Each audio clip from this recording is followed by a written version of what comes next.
C intuition ಅಂತ ನೀವು ಕೇಳಿದಿರಲ್ಲ.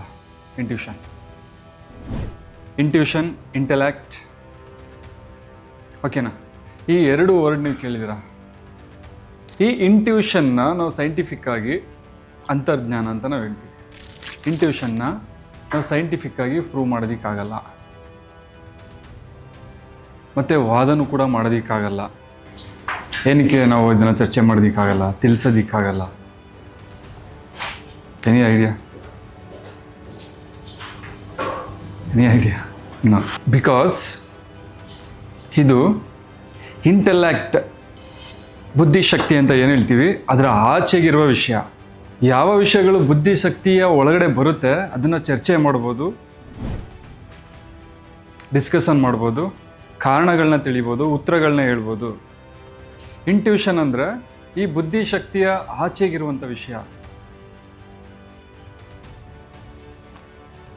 ಈ ಬುದ್ಧಿಶಕ್ತಿಗಿಂತ ಮೇಲಂತದಲ್ಲಿರುವಂಥ ವಿಷಯ, ಮೇಲಿನ ಪ್ರಪಂಚದಲ್ಲಿರುವಂಥ ವಿಷಯ. ಬುದ್ಧಿಶಕ್ತಿ ಹೋಗೋದಕ್ಕೆ ಆಗಲ್ಲ ಅಲ್ಲಿಗೆ.